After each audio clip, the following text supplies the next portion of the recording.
another brand new edition of T Watches a Scary Movie. My name is T, and we are talking scary movies. I appreciate everybody tuning in again for another brand new episode. Of course, you can always catch brand new episodes every Wednesday night at 8:30 p.m. Mountain Standard Time here on our YouTube page, which is youtube.com/C/Theron Reynolds Scary Movie.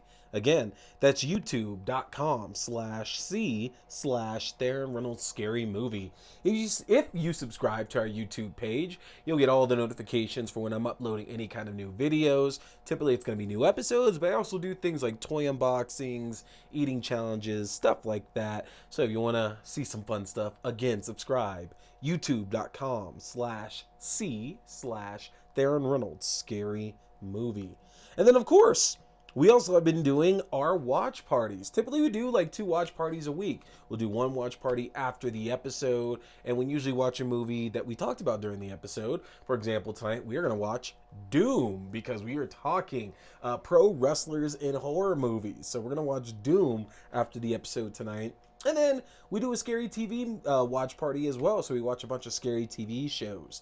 We've been doing a lot over the last few months, and our new lineup is our lineup's constantly changing. It constantly is. For example, this week we are adding in Dexter. Yeah, Dexter is coming in. We're taking out Are You Afraid of the Dark? Dexter is coming in. So we have Dexter, we have Black Mirror, we have Hannibal, we have Spawn, we have Creepshow, we have Tales from the Crypt, and then we are continuing our Saw marathon where we're watching 1 Saw a week until the new movie comes out. So we got Saw 3 coming up after all of that.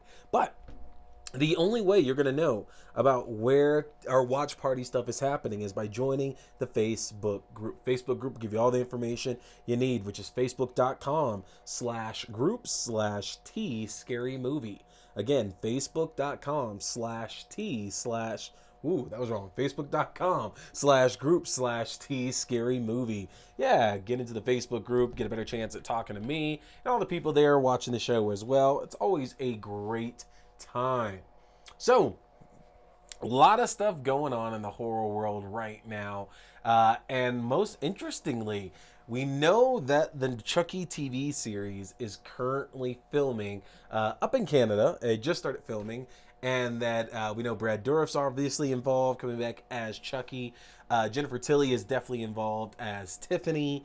And we know that there's been some new casting. For example, Devon Sawa has recently been cast in the show. But they just got done announcing that both Alex Vincent and Christine Elise are coming back for the show as well, which is pretty damn cool. Now, of course, a lot of us probably assumed that was going to happen, because, I mean, if it is following canon, and this is set after Cult of Chucky, then of course Kyle and Andy have to return because they're directly involved at this point, and that's nice to see, because Don Mancini's been saying for a while now that even with the reboot that that was put out, he'd still be looking to do another movie, still keep his own continuity going. And the continuity swapping to this TV show, and presumably might get another movie at some point there. But it's nice to see this continuity that started back in the late 80s is still intact. That is rare for a series. I mean, think about that. Jason, been rebooted. All right, we're not in the old continuity anymore. Freddy, been rebooted. We are not in that continuity anymore. Freddy vs. Jason was the last one there. Halloween's an interesting case, because the continuity of Halloween kept up until, what was that, 06 when the Halloween Resurrection came out? Might have been 07. No, it might have been earlier than that, honestly. But whenever Halloween Resurrection came out, that was the last movie in the main continuity. But then Halloween 2018 came out and picked the continuity back up. So technically, I guess that's back in the running. But realistically, I would say that Child's Play has, along with Hellraiser, has the best track record running right now for continuity in the series. So it's going to be cool to see what they're going to be doing in this TV show. And the fact that it does seem that they're not really going to have much in the way of limits. Cursing obviously is not an issue late night anymore on USA or Sci-Fi, so that's already in the bag. And then we know that they've been upping the ante with violence and gore and stuff, because USA did the the Purge. They did the Purge TV series, which was pretty brutal. So it's not like they can't get away with doing some fun stuff for the Chucky TV series. So I'm excited to see where this ends up going. It's cool to have the majority of the old cast involved with this.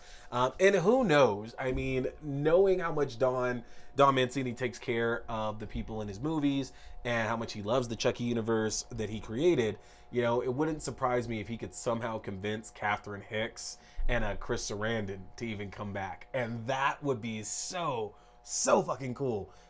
Just because those two are the most removed from this entire series. Like, at this point, they're the only two who have not come back for anything. And that would be extremely cool to see them back in the fold. Before it's not an option anymore, So let's hope that's something in the works, maybe for like a season 2 or end of season 1 surprise, okay? All right, ladies and gentlemen, and joining us is a very, very good friend of mine who I've been on a number of his shows, and we did co-host a show together now. Man, I have known this guy over a decade ago. Time well, goes and go figure. I've known you 20 years. Like, at that point, we had known each other 10 years, and it's like, man, we've known each other so long. Let's do a podcast together.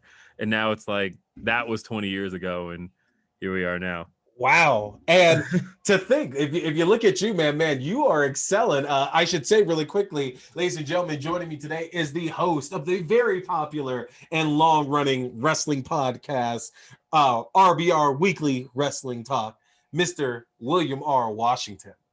Thank you. I appreciate that introduction. That is a long-running show. It's been 16 years, and I'm 33, so like it's approaching over half my life. Yeah, man. So yeah, that's but thank you for having me.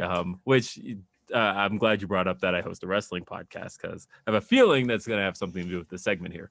A little bit. And it's kind of funny to think about it, because you're always the guy that tells our story of how we met and like connected pretty quickly and easily. And man, you gotta regale my listeners here. Yeah, so it's funny. So when we were in high school, so Theron had just moved to you had just moved to Colorado. I believe, right? Yeah. And so you were new at our school that semester, and we were put in the same health class, and I don't know if we got to pick our seats. I don't remember that, or if we just like were two black kids who just sat in the back of class because why not? But we did. We sat in the back of class, and I remember I glanced over at your folder, and you had a calendar in the front of your notebook of all of the WWF pay-per-views, and then I raised mine to show I had the same one, because like they came from like DirecTV, right? It was right. Yeah, they used to come in the mail from DirecTV of like, here's the calendar of the next year of pay-per-views, and I always loved that thing, and I put it in my folder just to look at it, and I thought that was like a weird thing only I would do, but then here's this guy doing the exact same thing, and we've been friends ever since. Wow. And like, wrestling was our bond. So like, that was cool. And you and I have been to like, I don't know. We've been to dozens of shows together. And we've traveled the country together, going to wrestling shows. We've done it. So like, that's our bond. We've bonded over wrestling, but we bonded over movies and so much else. And that's why you're the perfect guy to bring on, because as we know, it's WrestleMania season.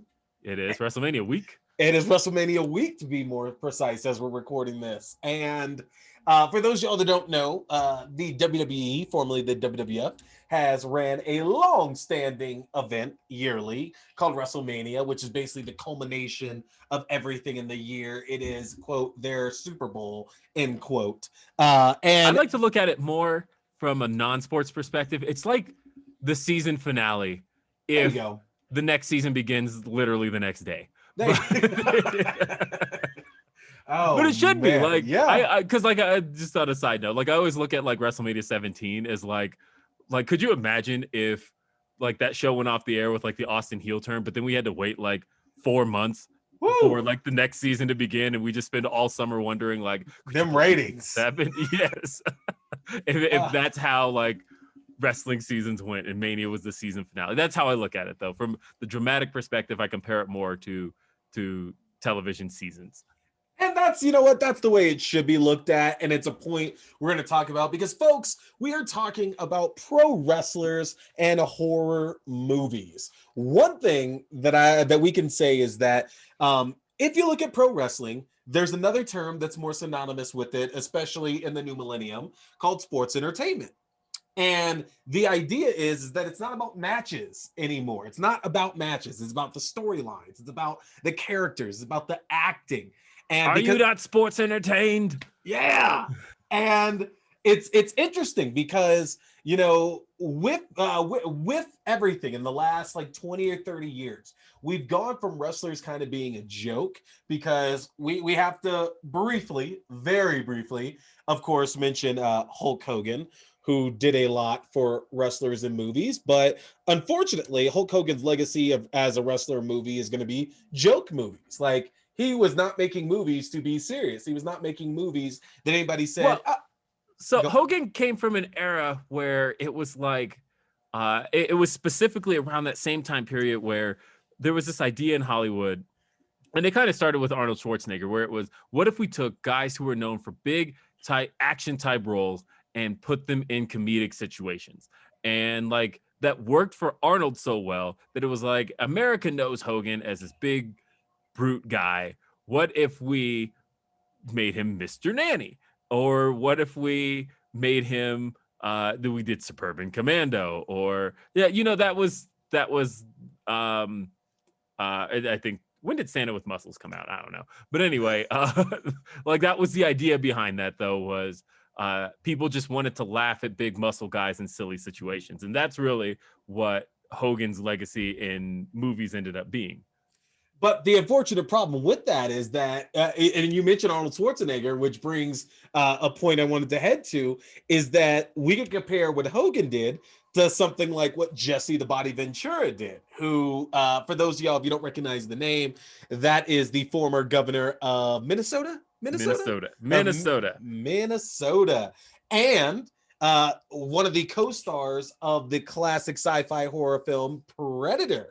Mm-hmm. And if you look kind of at his filmography, he has a little bit more in terms of like, yeah, he's playing the big muscly dude and everything, but his character also wasn't really, and I get it. I get what you're saying. The movies Hulk made in the 80s and the 90s, they're very much playing the comedic aspect, and that's what Hulk does. But if you look at Jesse Ventura's, I mean, he's got a more serious resume Well, between the yeah. two. So Jesse Ventura, just in general, was he always kind of took his trade a little more seriously, no matter what it was. Jesse Ventura never really wanted to be looked at as wrestler doing movies or wrestler doing anything. He didn't want to be looked at as wrestler running for governor. He wanted to be looked at as gubernatorial candidate who happens to have a wrestling background, or in Predator's case, it's actor who also happens to be a wrestler. And so like that's generally what Jesse Ventura, he always took his craft a little more seriously than the idea of, like, it was never, when you saw Jesse Ventura in anything, it was never, oh look, it's that wrestler guy doing this. Yeah. And whereas that's what I feel like Hogan's everything was supposed to be of, oh, it's that guy we know from wrestling in a tutu. Like that's who he is. I'm curious though. I mean, I think we would both agree that if we had to think about the number one movies that wrestlers work in, it's probably kids' movies, because it just lends itself to this big, muscly, like strong man gets paired up with this little kid and hilarity ensues. That's probably the number one thing. But where would you say? Literally described the plot to what was that Rock movie? The Game Plan. Yeah, right. And I have to assume, like, who else would have gotten one of those movies? I think Batista probably had one of those. Yeah, but Batista does have that movie. Yeah, so that is very much a go-to. Why, or where would you say horror would lie? Like, if you had to put a ranking system together of movies that wrestlers like just fit naturally in, where would you put horror movies at for? Probably second most. Okay. And first most is first most kids movies though? No, I would say first is action movies. Like in general, it's when John Cena did both 12 rounds and the Marine, like, and they were just like, yeah, these are just big dumb action movies with a bunch of gunfire, and you're like, yeah, that sounds about right. That's what I would say. And you look at The Rock's like entire filmography, it's mostly riddled with action movies. Like that's I think where it ranks number one. But then I would say probably horror 2 and then kids 3. You know, it's funny that you do bring up the Marine, just because the screenwriter of the Marine, Alan B. McElroy, who is actually an African-American screenwriter, is also the screenwriter behind Halloween 4, the Spawn movie, and Wrong Turn. He is a very prolific horror movie writer who wrote the Marine. I had no idea. That's cool. Yeah, it very much is. Yeah. And okay, so second, you said second is where you would put horror there. And think about then, because I mean, we're obviously not really going to go in and review these movies or anything like that, but I want you to think about some of the movies that the wrestlers have starred in. You know, like They Live with Roddy Piper. And, that is probably the most famous. That is, I would agree. Yeah, I would agree. And I mean, there's that. There's Halloween, because Tyler Mane, who played Michael Myers in the Rob Zombie Halloween films, was a wrestler in WCW. Mm-hmm. He was a WCW wrestler. Quick note about They Live, by the way. For me, growing up with They Live, I didn't know for the longest time that was actually Roddy Piper. I used to think, I had this idea in my head of like, you know how the guy from They Live looks just like Roddy Piper? Like that's what it was for me as a kid, because like growing up watching wrestling, and it didn't hit me till maybe I was like 12, to be honest, where I think it was the one time I kept the credits rolling, and I was like, wait, that actually is Roddy Piper. Huh. Yeah. I seriously thought this whole time that was just a dude who like almost vague, because he didn't even have like the same hairstyle in the movie. Nope. I was like, kind of vaguely resembles Roddy Piper. And I would agree, because you have to really see the movie, because I 100% agree. If you look at any of the marketing materials, like any of the posters, absolutely not. Absolutely. Yeah. You could easily say there's no way that's Roddy Piper. There's no way. Yep. You have to actually watch it. I didn't actually know that. So go ahead. I'm curious though, because that's probably like one of the most substantial roles, if we're going to refer to like wrestlers in a horror movie, that he wasn't cast to be Roddy Piper. Like, he was not cast to be this pro wrestler who's going around like slamming people or anything like that. Like, he was very much the opposite of that role in that movie. He's a drifter, a vagabond who somehow stumbles upon this alien conspiracy, and he's the hero trying to end it, but he's not like a pro wrestler in the movie. No, not at all. And I'm going to bring up a random one here. Think about See No Evil with Kane. Yes. I had a feeling that was going to come up. To where, obviously, I mean, not like, I like Kane. Like, no one's ever going to say Kane's the best wrestler in the world, but like, Kane's been an enjoyable character over the 20 plus years I've been watching wrestling. I think you would agree with points as well. Yeah. Like, he wasn't cast for his acting ability. He was cast because there's this big guy that has name recognition, and, why would he not be a serial killer? Exactly. Like, you look at him and he was cast like, oh, he's very much an intimidating, brooding wrestler, and we're going to cast him for this. And I'll give it credit, because I do actually like those movies. I think the second one's actually better than the first one. I never saw the second one. It's, if you thought the first one was like very hokey because it's like a WWE movie, you'd be right. And the second one actually feels like just a random horror movie, which I know that's not saying much better, but it is better than the first one for sure. First one had Taina in it. It did have Taina in it. That is not her real name. But no, it is not. Damn it, and now it's going to bug me, because oh God. No, I can't remember off the top of my head. She was in Christina Brink. Vidal. I just looked it up. That's right, Yeah. because she was in Brink. That's right. Yeah. I honestly though, I only knew her as Taina.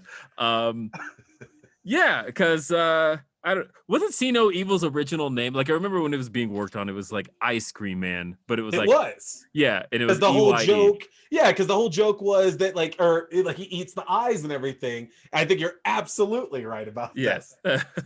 But I mean, those aren't even bad movies, and that's a good example of them making a horror movie, playing the strengths of the wrestler they cast, and still producing some good movies out of it too. But I am curious though. I am very curious.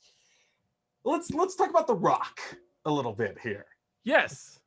Because we can all agree that The Rock's first decade of his acting career was very much not memorable, or it was memorably bad.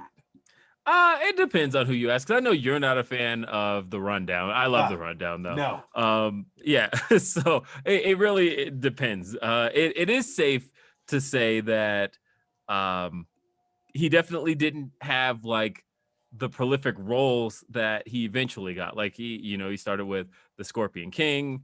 So he started as the Scorpion King in The Mummy Returns, and then he was like landing roles here and there. He had Southland Tales and God, what else? Be Cool.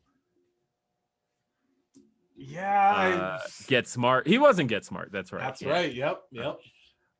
So yeah, I'm thinking about that first decade. Yeah, it wasn't quite what it became until once he started having. I mean, Gridiron Gang was pretty cool too. But yeah, that first decade wasn't quite it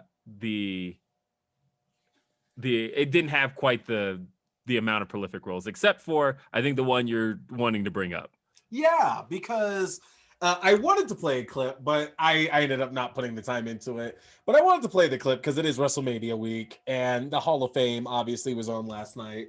And you think back to The Rock coming back to induct his dad and his grandfather. I wasn't sure what clip you were going to play, but now I know. And what clip could he possibly have? But now I know what you're talking about. Yeah, it's the clip of The Rock pointing to John Cena, cracking at his movies and saying, "Hey, I made Doom." And Doom, I wanted to talk about a little bit because that is a pretty big joke amongst a lot of people as a very, very bad movie and a very, very bad video game adaptation. And I'm curious, Mr. Washington, of your first thoughts of the Doom film. What did you think when you did see it? I don't know. So like I was really into Doom 3 and like Doom 3 mods when that game came out in 04. And so like, but I also recognized that I think the depth of Doom stories up until like the 2016 Doom really just exists in the heads of the fans. Yeah, that's and absolutely so like true. When the movie came out and people were like, wow, it doesn't really follow the story of the games as much and it's missing a lot of the lore, and I thought, we're talking about Doom, right? Like this isn't a series that has a whole lot of that. There's not a Bible to it. Yeah. It's so I feel like the liberties they took, I was almost like okay with. And I get it. It's a really hokey story and it's really predictable. But I don't know. I think it was the closest I had gotten to just seeing Doom brought to life. Like they even do a little first person sequence and you're like, hey, this is Doom, but for real. I now I am curious because I did ask in preparation for the show. I did ask you to watch it again, and I'm curious if those are your original thoughts or if those are your thoughts after watching it again. Those were my thoughts at the time. Okay. Now watching it again, now this is me having played Doom and Doom Eternal. Like I can see that okay, this is definitely a story way better told in video games. But and it even looks better in video games now. But at the same time, like I get what you did. Like The Rock kind of looks like the Doom dude, and so why not? Because you touched the point that I had been thinking about for a while, because I remember originally seeing Doom and I told myself I hated it because everybody else hated it, not Mhm. because I actually did. Because, you know, like we've all done that. Like somebody says, oh, this isn't cool. And you say, of course it's not cool. Because, you know, you don't want to be the person saying otherwise. Right. And eventually you hit a point in your life to where it's like, yeah, fuck that. Like you're gonna rep what you want to rep, basically. And I got Doom for free, I want to say. Somehow I ended up getting Doom for free on Vudu, because if you know me, Vudu is the movie sharing service that I use. That's where Mhm. my library exists. And I watched it again, and it's exactly what you're saying. If you've never played the Doom games, the idea is pretty simple, that a bunch of scientists end up opening a portal to hell, and that portal to hell releases a bunch of demons upon colony and on Mars. And then after it's assumedly fixed, it turns out there's a portal now on Earth that leads from hell to Earth. And, you know, the guy goes down and protects the world. And that's the plot of Doom. You can see there's not much nuance in there.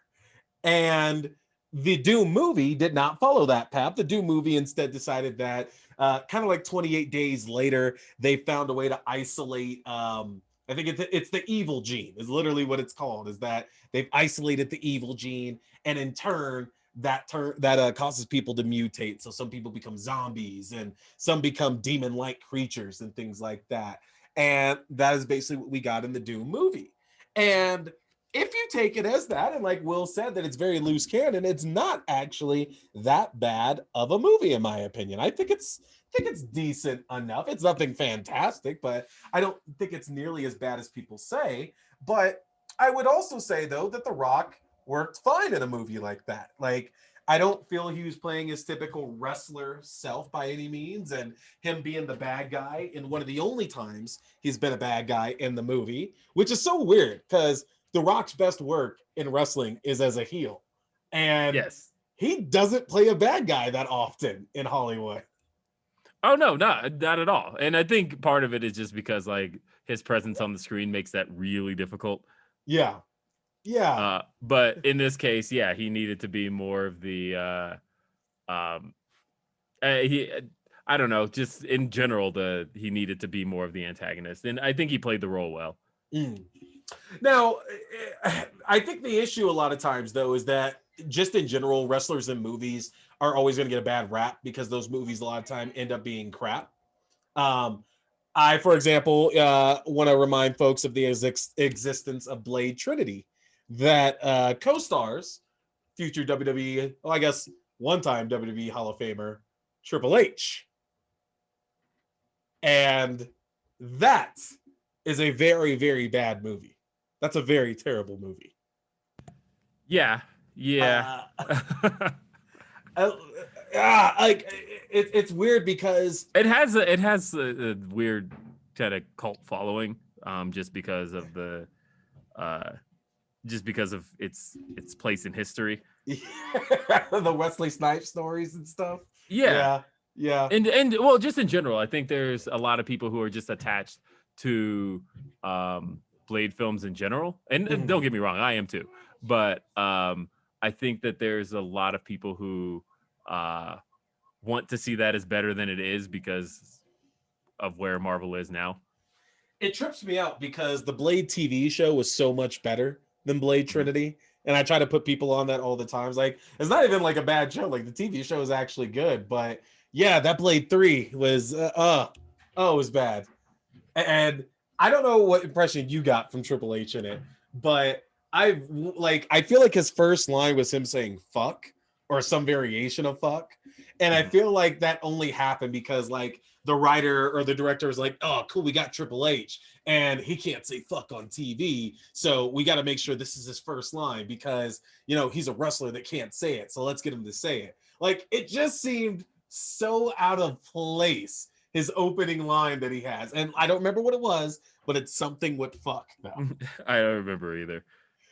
Uh, um, I don't know. And it's stuff like that makes me think some wrestlers just need to absolutely stay away from any kind of acting, you know? But there's always going to be some kind of new horror movie for them to do. For example, Hornswoggle seemed to luck into a Ha ha! I see what you did there. he lucked into a leprechaun movie. Get it? Luck, leprechauns. Yeah. Uh Man, there's a lot of bad ones here. There's a lot of bad movies here. But I am curious, Will. Mhm. From what you know about horror movies and from what you know about the rosters out there, whether it be WWE, AEW, New Japan, Impact, ROH, whatever it is now, is there a perfect horror movie for a wrestler that has not happened yet? Is there one in your mind where you could cast the wrestler and what the idea of the film would be? It has to be a horror movie, though. Okay. Let me think about this for a second. Uh, it's weird and rest his soul, but like, you know, Brody Lee always had like kind of a Charles Manson look to him, and Mm-hmm. I feel like he would have been almost just a great, um, especially because of his size, right? Yeah. Like he almost would have been the perfect like slasher film type villain. Okay. I could absolutely believe that because you're absolutely right. I mean, that is especially, with the Dark Order and everything, that's absolutely the like a role that he played exceptionally well. Mhm. I would definitely agree with something like Yeah, like that's like right off the bat, like when I just think about somebody like him, like or any type of horror type situation. I always think about people.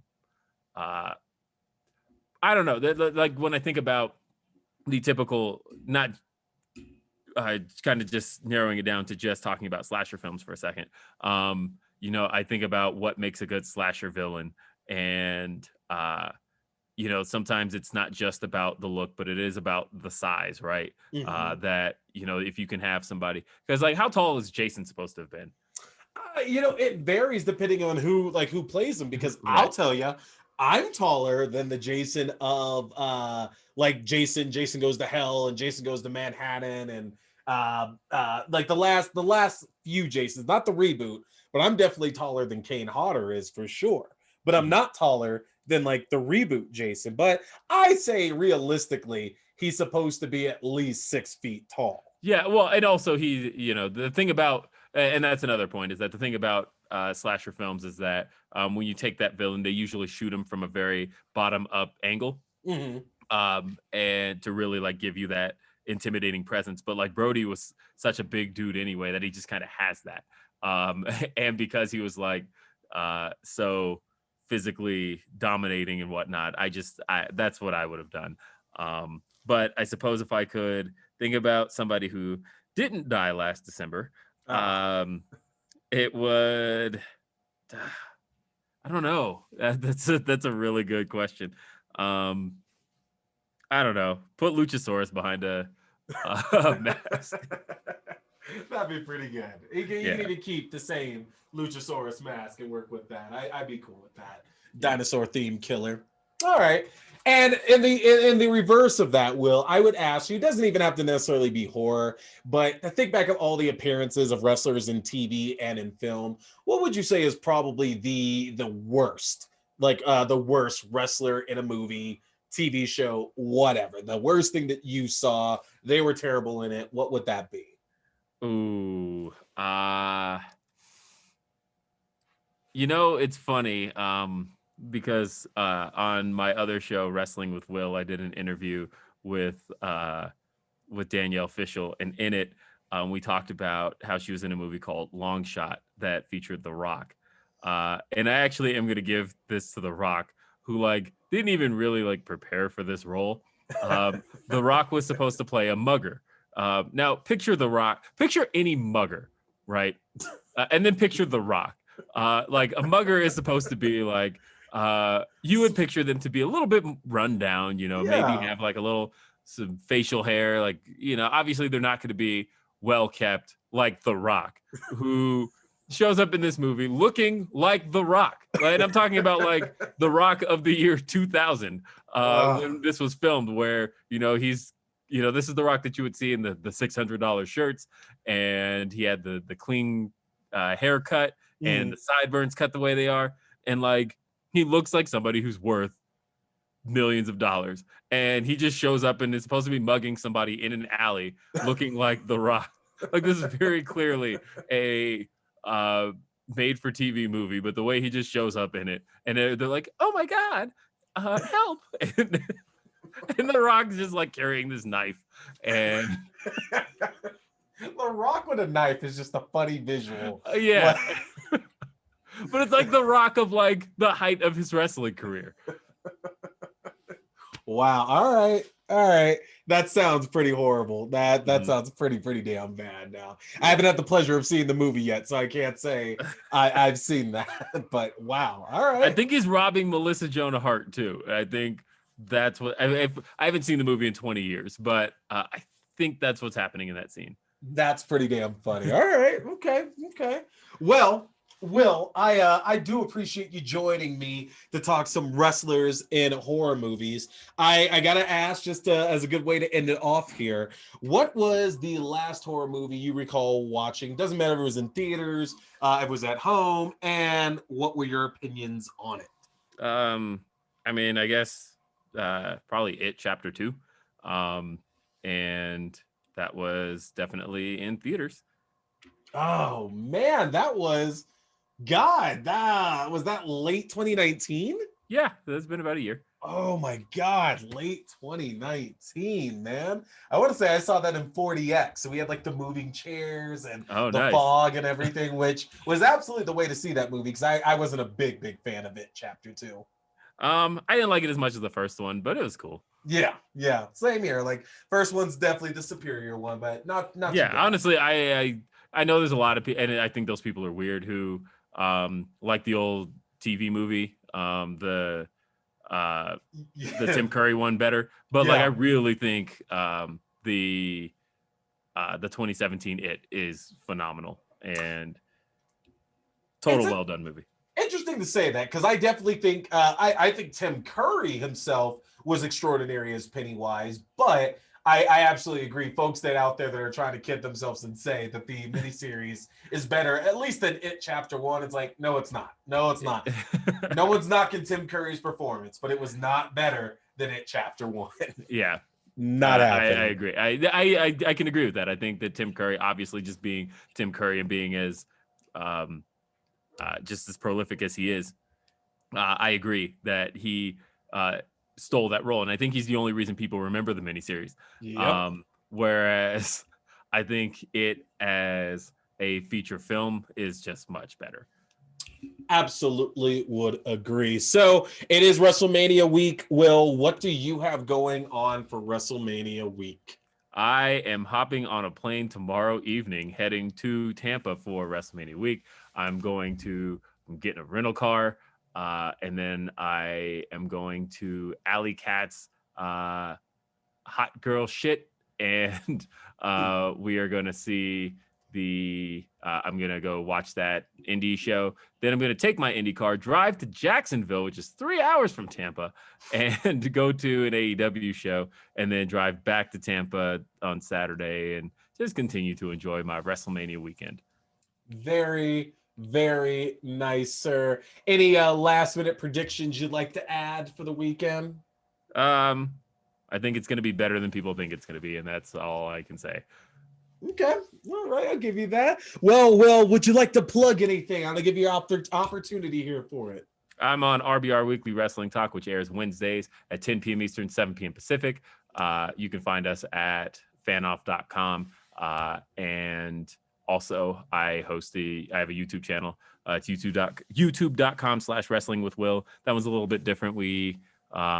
That's more just a one-on-one type series where I talk wrestling with people who love wrestling and sometimes people who don't. And that is the true appeal of what I do with Wrestling with Will.